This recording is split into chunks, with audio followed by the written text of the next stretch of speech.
আপনাদের স্বাগতম আমাদের চ্যানেলে, যেখানে আমরা নিয়ে আসি বিশ্বের সেরা সিনেমাগুলোর রহস্যময় ও উত্তেজনাপূর্ণ গল্পগুলো সরল ও উপভোগ্য বাংলায়।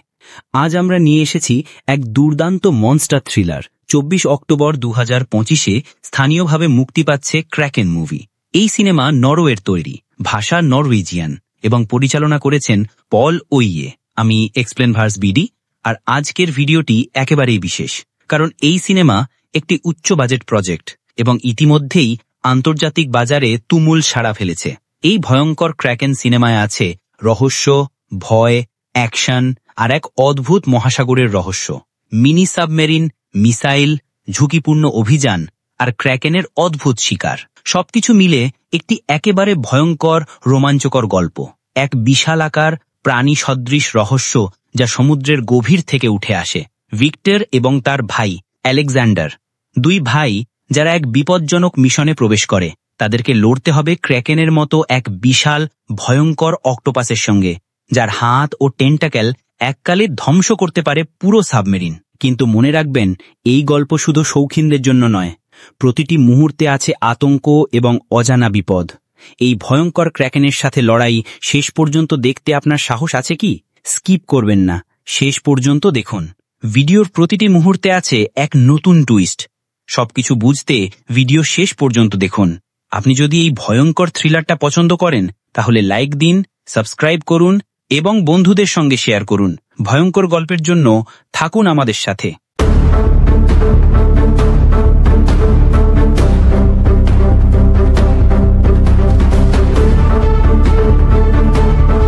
একটা হাড় কাঁপানো নীরবতা। ক্যামেরা ধীরে ধীরে নামছে আর্কটিক মহাসাগরের দিকে। চারদিকে শুধু সাদা বরফ আর অসীম জলরাশি। সেখানে ঠান্ডা বাতাসে শ্বাস নিতে নিতে জুলিয়া আর অস্কার পানির ভেতর সোনার ডিভাইস বসিয়ে পরীক্ষা চালাচ্ছিল। হঠাৎ অস্কারের ওয়াকিটকি বেজে ওঠে। ওপাশ থেকে জরুরি কণ্ঠ ভেসে আসে, ঝড় আসছে, যত দ্রুত সম্ভব এখান থেকে বেরিয়ে যাও। অস্কারের মুখ কেমন যেন ফ্যাকাশে হয়ে যায়। কিন্তু তখনই দূরে গভীর সাগরে ভেসে ওঠে এক অদ্ভুত দৃশ্য।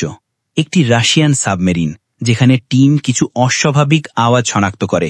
সোনারের ভেতর ধরা পড়ছে একটুখানি তীব্র শব্দ। সবাই হতবাক হয়ে তাকিয়ে থাকে।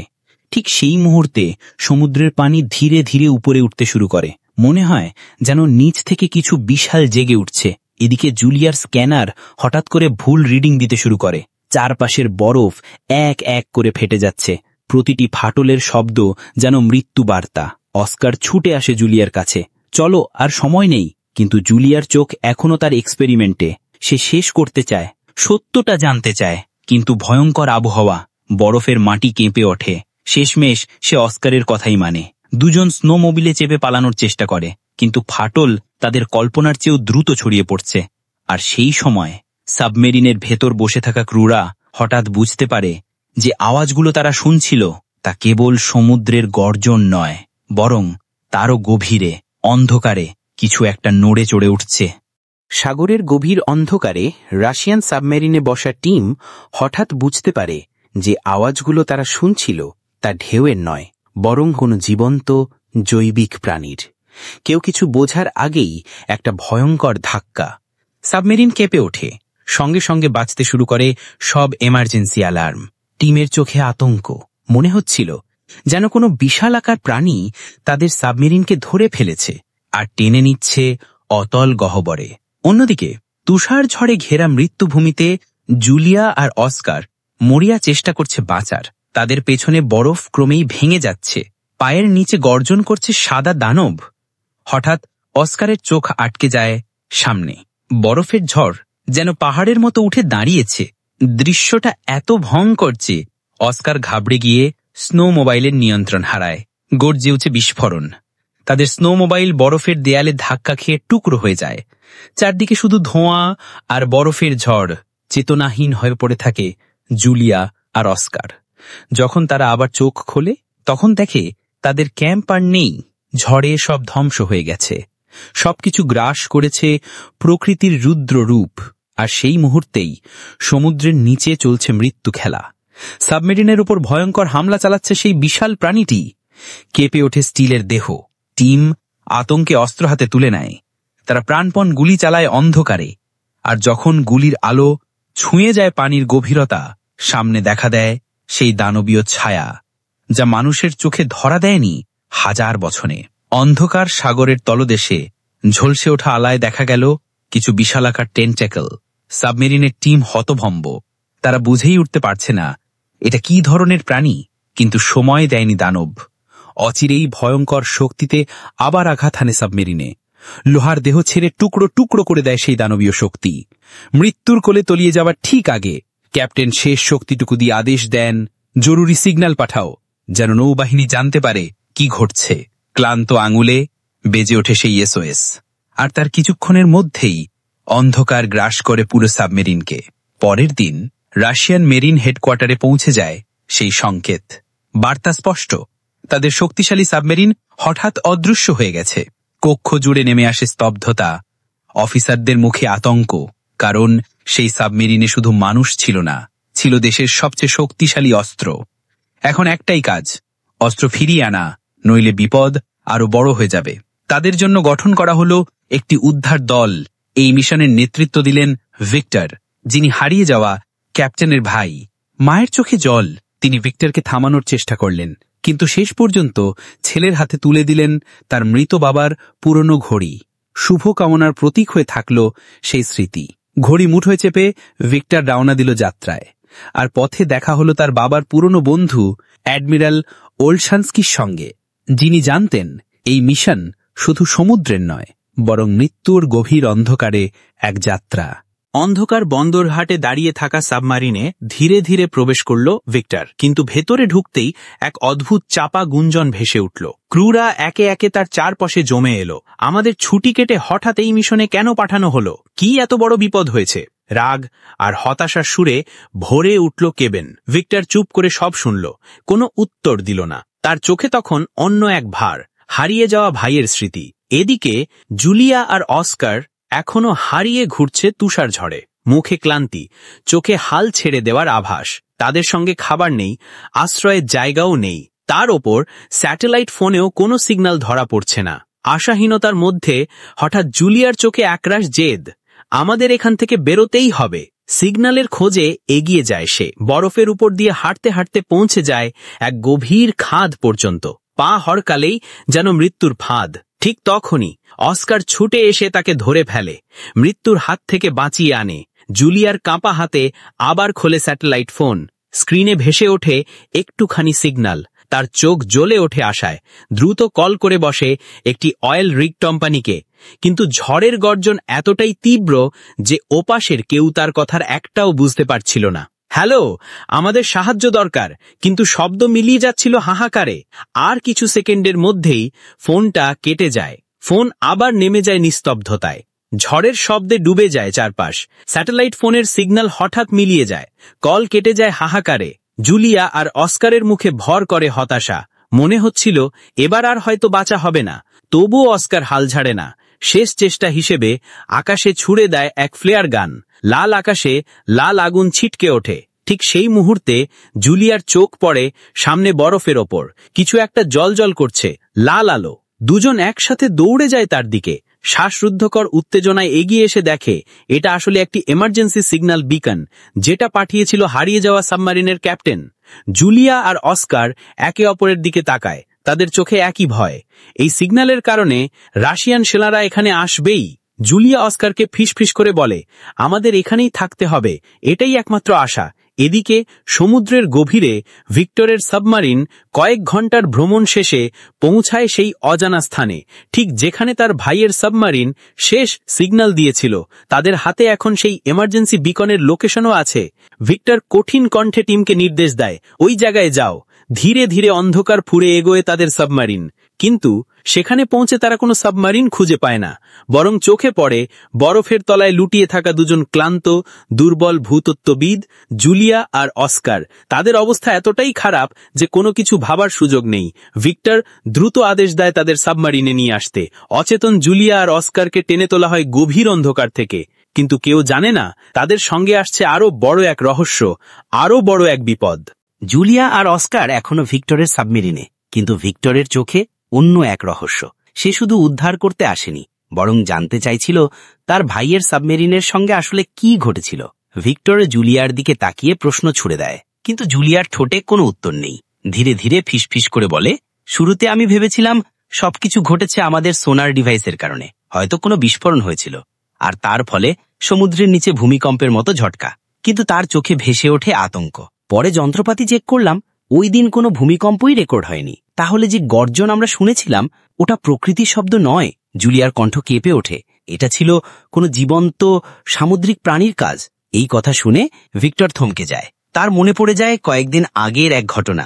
আর্কটিক সার্কেলের সীমান্ত পেরোবার ঠিক আগে তাদের রাডার ধরা দেয় এক অদ্ভুত সিগন্যাল। প্রথমে ভেবেছিল হয়তো শত্রুপক্ষ, কিন্তু পরে দেখা গেল সেটা এক বিশাল তিমির দল। অদ্ভুত ব্যাপার হলো, তিমিরা বারবার এসে ধাক্কা দিচ্ছিল তাদের সাবমেরিনে, যেন ইচ্ছে করেই সামনে যেতে বাধা দিচ্ছে। ভিক্টরের চোখে ভেসে ওঠে সেই স্মৃতি। মনে হয় প্রাণীগুলো হয়তো সাবধান করতে চাইছিল, কিন্তু তখন অ্যাডমিরাল ওলশানস্কি কড়া নির্দেশ দিয়েছিলেন, ওদের তাড়িয়ে দাও, লো ফ্রিকোয়েন্সি সিগন্যাল চালাও। ভিক্টরের ভিতর দ্বন্দ্ব জেগে উঠছিল। সে চাইছিল না প্রকৃতিকে আঘাত করতে, কিন্তু সে জানত আদেশ অমান্য করা মানেই বিপদ। ভিক্টরের মাথায় তখন একটাই চিন্তা, এই লো ফ্রিকোয়েন্সি সিগন্যাল চালানো মানেই ভেল মাছদের ক্ষতি হতে পারে। কিন্তু অ্যাডমিরাল ওলশানস্কি একটুও শুনে না। ফ্রিকোয়েন্সি চালু হতেই সব মাছ দূরে সরে যায়, কিন্তু কিছুক্ষণ পর মাছগুলো আবার ফিরে আসে। টিমের সবাই অবাক। ঠিক সেই মুহূর্তে সমুদ্রের গভীর থেকে আসে এক অদ্ভুত তীব্র সিগন্যাল। ভেল মাছগুলো একে একে দূরে সরে যেতে শুরু করে। টিমের দৃষ্টি আসে সিগন্যালের উৎসের দিকে। এক বিশাল ক্রিয়েচার এক ঝটকায় ভেল মাছটিকে শিকার করে ফেলে। তারপর ধীরে ধীরে সাবমেরিনের দিকে এগোতে থাকে। অ্যাডমিরাল ওলশানস্কি সরাসরি আক্রমণের আদেশ দেন, কিন্তু ভিক্টরের কণ্ঠে দৃঢ়তা, আমরা এমন কাউকে আক্রমণ করতে পারি না। পরিকল্পনা আসে ভিক্টরের মনে, সাবমেরিনকে কাছের একটি বরফে ফাটায় নিয়ে যাওয়া, কারণ সে জানে এত বড় প্রাণী এমন সরু ফাটায় ঢুকতে পারবে না। সত্যি তাই হয়। প্রাণী এসে ফাটার সামনে থমকে যায়। ভিক্টরের দল সাবমেরিনকে সমুদ্রের গভীরে লুকিয়ে দেয়। প্রাণী কিছু বুঝতেই পারে না, শেষ পর্যন্ত ক্লান্ত হয়ে চলে যায়। এই ফয়সালা ভিক্টরের সবাইকে বাঁচিয়ে দেয়। আর সেদিনই ভিক্টর যখন জুলিয়ার গল্প শুনল, তার চোখে স্পষ্ট হলো সবকিছু শুধু ঘটনা নয়, এখানে আছে একটি গভীর রহস্য যা তাদের সবাইকে পরীক্ষা করছে। এটাই সেই প্রাণী যার কারণে প্রথম সাবমারিন ধ্বংস হয়েছিল। জুলিয়া, যিনি সুইডিশ নাগরিক, ছোটবেলা থেকে সমুদ্রের দৈত্যের গল্প শুনে বড় হয়েছেন। এবার এই ভয়ঙ্কর খেলায় অংশ নিতে তার মোটেও ইচ্ছে নেই। জুলিয়া ভিক্টরের দিকে তাকিয়ে অনুরোধ করে, ভিক্টর, আমাদের সেই তেল কোম্পানিতে নামিয়ে দাও যেখানে আমি আগেই যোগাযোগ করেছিলাম। আমার মনে হয় এই প্রাণীটা সেখানে পৌঁছাবে না। ভিক্টরের চোখে জলজল করে উৎসুকতা। সে কোম্পানির লোকেশন চেক করে, জানতে পারে সেটা এখান থেকে খুব দূরে নয়। অতএব ভিক্টর ঠিক করে এই দুইজনকে নিরাপদে পৌঁছে দেওয়ার জন্য এগোতে হবে। কিন্তু পথে টিমের স্ক্রিনে আবারও আসে সেই অদ্ভুত সিগন্যাল, কিন্তু চোখে পড়ে না কোনো প্রাণীর রূপ। মনে হয় মাটির তলা থেকে ধীরে ধীরে এগোচ্ছে কেউ। সিগন্যালের ধ্বনিতে শীতল কাঁপুন ছড়ায়। জুলিয়া আর অস্কার পৌঁছে যায় রিগ কোম্পানির কাছে। তাদের চোখে দেখা যায় ইনচার্জের সঙ্গে যোগাযোগ করার প্রস্তুতি। হঠাৎ সমুদ্রের তলে এক বিশাল হইচই। তীব্র ঢেউয়ের সঙ্গে বেরোতে শুরু করে অদ্ভুত বিশাল টেন্টাকেল। কোনো উপায় নেই। শক্ত স্টিলের রিগ কোম্পানি মুহূর্তের মধ্যে ধ্বংস হয়ে যায়। জুলিয়া আর অস্কারের চোখে ভয়, ভিক্টরের কণ্ঠে দৃঢ়তা, আর টিমের মনে একটাই, এই প্রাণীকে এভাবে থামানো সম্ভব কি? সমুদ্রের ঢেউয়ের মধ্যেও ভিক্টরের চোখ কড়া মনোযোগে টেলিস্কোপে আটকে। সে দেখতে পায় অক্টোপাস, বিশাল, ভয়ঙ্কর এবং শক্তিশালী। তার মুখের আকার দেখে টিমের সবাই চমকে যায়, কিন্তু তারা কিছু বুঝবার আগেই পুরো রিগ কোম্পানি ভেসে যায় সমুদ্রে। ভিক্টরের টিমের কাছে এখন একটাই বিকল্প, পালানো। ঠিক তখনই অক্টোপাস রিগ ধ্বংস করার পর ধীরে ধীরে সাবমেরিনের দিকে এগোতে থাকে। অ্যাডমিরাল ওলানস্কি রাগে ফেটে পড়ে, নিজের হাতে কমান্ড তুলে নিয়ে দেন, 2টি টর্পিডো চালাও। টর্পিডো ফায়ার হয়, কিন্তু অক্টোপাস এখনো জীবিত। হামলার কারণে সে আরও রেগে যায়, দ্রুত এগোতে থাকে সাবমেরিনের দিকে। ভয়ঙ্কর দৃশ্য দেখে অ্যাডমিরাল ওলানস্কি আতঙ্কিত হয়। সে কমান্ড আবার ভিক্টরের হাতে তুলে দেয়। ভিক্টর সিদ্ধান্ত নেন, ফরেন সাবমেরিনকে অন্যদিকে মোড়াও। সাবমেরিন ঘুরে যায়, অক্টোপাসের আক্রমণ এড়াতে সক্ষম হয়, কিন্তু ঠিক তখন একটি বিশাল টেন্টাকেল ধাক্কা মারে সাবমেরিনের সঙ্গে। ফলে সাবমেরিনের কিছু অংশ ক্ষতিগ্রস্ত হয়। ধীরে ধীরে পানি প্রবেশ করতে শুরু করে। সাবমেরিন ডুবে যাওয়ার পথে। ভিক্টরের চোখে আতঙ্ক, টিমের মনেও ভয়। এখন তাদের কাছে কেবল একটাই লক্ষ্য, বাঁচার জন্য লড়াই। সমুদ্রের গভীরে অক্টোপাস আবার আক্রমণ চালায়। হঠাৎ করেই টর্পিডো রুমে আগুন লেগে যায়। সেখানে আটকা পড়ে 7 জন ক্রু। কিন্তু অক্টোপাস থামে না, সাবমেরিনকে ঘিরে ধরে ডোবানোর চেষ্টা করে। ভিক্টর দ্রুত সিদ্ধান্ত নেন, সাইলেন্ট মোড, কেউ আওয়াজ করবে না, কারণ সামুদ্রিক প্রাণীরা সাধারণভাবে শব্দে আকৃষ্ট হয়। সবাই চুপ থাকে। ভিক্টর আগুন নেভানোর কাজও বন্ধ করে দেন। ফলে টর্পিডো রুমে কার্বন মনোক্সাইড বেড়ে যেতে থাকে। কিন্তু ভিক্টরের পরিকল্পনা কাজ করে। ক্র্যাকেন কোনো শব্দ না পেয়ে ধীরে ধীরে চলে যায়। তার চলে যাওয়ার সঙ্গে সঙ্গে টর্পিডো রুম থেকে আহতদের বের করা হয়। অস্কার আর জুলিয়া সাহায্য করে। ক্রুরা ধীরে ধীরে তাদের প্রতি বিশ্বাস রাখতে শুরু করে। পরবর্তী সময় জুলিয়া ভিক্টরের কাছে আসে, বলতে থাকে, ক্র্যাকেন বহু বছর ধরে ঘুমিয়ে থাকে। আমাদের বিস্ফোরণ হয়তো তাকে জাগিয়ে দিয়েছে। এবার সে মানুষদের থেকে বদলা নিতে চাইছে। ভিক্টরের চোখে আতঙ্ক। সবাই বুঝতে পারে এখন সামনের বিপদ আরো ভয়ঙ্কর। জুলিয়া ঘন নীরবতায় বলল, যদি আমরা বাঁচতে চাই তাহলে সোনার বন্ধ করতে হবে। ভিক্টর তা শুনে বুঝে গেলেন অক্টোপাস শিকার করার পর যে গুহায় নিয়ে গেছে তাতে তার ভাইয়ের সাবমেরিনও থাকতে পারে। অর্থাৎ জুলিয়ার পুরনো ক্যাম্পের কাছেই সাবমেরিনটি থাকা উচিত। হঠাৎ করেই রেকর্ডিংয়ের মধ্যে অদ্ভুত সিগন্যাল শোনা গেল। সিগন্যালটি আসছিল জুলিয়ার ক্যাম্পের লোকেশন থেকে। ভিক্টর দ্রুত সিদ্ধান্ত নিলেন, আমার ভাই আর অন্যদের বাঁচাতে আমাদের ঝুঁকিপূর্ণ এই জায়গায় যেতে হবে। কিন্তু কিছু ক্রু মেম্বার এতে একমত ছিল না। তাদের মতে এমন ভয়ঙ্কর অক্টোপাসের মোকাবিলা করতে তাদের অস্ত্র যথেষ্ট নয়। তারা যত দ্রুত সম্ভব এখান থেকে পালাতে চায়। তবে ভিক্টর, যিনি এখনো ক্যাপ্টেন, তার দায়িত্ব ভুলে থাকতে চাইলেন না। ক্রুদের আপত্তি সত্ত্বেও সে সাবমেরিন খুঁজতে বেরিয়ে পড়ল। ধীরে ধীরে ক্রু মেম্বাররাও তার সঙ্গে যুক্ত হল। এভাবে তারা একদম বিপজ্জনক এক গহ্বরের কাছে পৌঁছায়। নামার জন্য ভিক্টর তৈরি করে একটি মিনি সাবমেরিন। সাথে নিয়ে যায় 2 জন অফিসারকেও। এবার গহ্বরের অন্ধকারে নামার সঙ্গে শুরু হবে নতুন ভয়ঙ্কর অভিযান। নিচের খাদে নামার সঙ্গে সঙ্গেই তারা দেখে শত শত ডুবোয়া জাহাজ পড়ে আছে। জুলিয়ার ক্র্যাকেনের গল্প মিথ্যে নয়, এটি সত্যি। ঠিক তখনই তারা ভিক্টরের ভাইয়ের সাবমেরিনও খুঁজে পায়। অবশেষে ভিক্টর তার মিনি সাবমেরিন সঙ্গে জোড়া দেয়। অভ্যন্তরে প্রবেশ করে দেখি আলেকজান্ডার, তার ভাই এবং তার ক্রু এখনো বেঁচে আছে। ভিক্টর চোখে জল করে খুশি হয়। একসাথে অবাক হয় সবাই, কারণ এতদিন ধরে কেউ ভেবেছিল ক্র্যাকেন থেকে বাঁচা মোটেই সহজ ছিল না। ভিক্টর তার ভাইকে জিজ্ঞেস করে, ক্র্যাকেন থেকে বাঁচা কেমন ছিল? আলেকজান্ডার ধীরে উত্তর দেয়, আমরা সাইলেন্ট মোড ব্যবহার করেছিলাম। শুধু তাই নয়, এই কৌশলেই আমরা সবাই বেঁচে গিয়েছিলাম। মিনি সাবমেরিনে জায়গা কম হওয়ায় ভিক্টর সিদ্ধান্ত নেন ক্রু মেম্বারদের 2 রাউন্ডে বের করা হবে। প্রথম রাউন্ডে এক টিমকে সাবমেরিনে তুলে পাঠানো হয়। ভিক্টর তার ভাই আলেকজান্ডারের সঙ্গে থাকেন। কিন্তু ঠিক তখনই যেই টিম অর্ধেক রাস্তা পাড়ি দেয়, ক্র্যাকেন আবার জেগে ওঠে। অন্যদিকে ভিক্টর আর আলেকজান্ডার সেই বিশেষ মিসাইলগুলো চালু করার চেষ্টা করছিলেন। অনেক ঝামেলার পর কম্পিউটার অন হলো, মিসাইল সক্রিয় হয়ে যায়। ঠিক সেই সময় ক্র্যাকেন মেইন সাবমেরিনকে আক্রমণ করতে যাচ্ছিল। হঠাৎ মিনি সাবমেরিন থেকে একটি ট্র্যাকার ভুলবশত চালু হয়ে যায়। অবাক হবার মতো সেই আওয়াজে আকৃষ্ট হয়ে ক্র্যাকেন মিনি সাবমেরিনের দিকে চলে যায়। এদিকে অ্যাডমিরাল ওলশানস্কি সুযোগ নিয়ে মেইন সাবমেরিনকে সমুদ্রের উপরে নিয়ে আসার নির্দেশ দেন। ভিক্টর আর আলেকজান্ডার মিসাইলে কোড ঢুটিয়ে চালু করে দেন।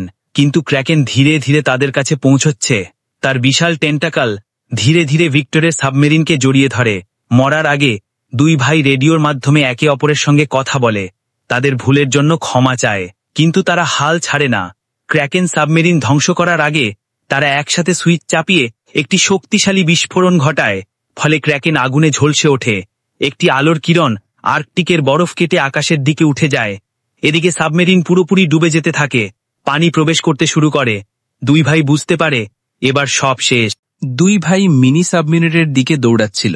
হঠাৎ এক ঝটকা ঢেউ তাদের আলাদা করে দিল। ভিক্টর আলেকজান্ডারের হাত ধরে তাকে বাঁচানোর চেষ্টা করল। প্রচেষ্টা করে শেষ পর্যন্ত তাকে মিনি সাবমেরিনের ভিতরে নিয়ে যেতে সক্ষম হল। কিন্তু সমস্যা ছিল মিনি সাবমেরিন ডুবে যাওয়া জাহাজ থেকে আলাদা হতে পারছিল না, আর মিসাইল কয়েক সেকেন্ডের মধ্যেই বিস্ফোরিত হতে চলেছে। এই কঠিন মুহূর্তে ভিক্টরের মনে পড়ে ইমার্জেন্সি লিভার। সে সব শক্তি দিয়ে সেটাকে টানে। সফলভাবে মিনি সাবমেরিন ঠিক বিস্ফোরণের আগে সেখান থেকে বেরিয়ে আসে। পানির বাইরে অ্যাডমিরাল ওলশানস্কির সাথে পুরো ক্রু অপেক্ষা করছিল।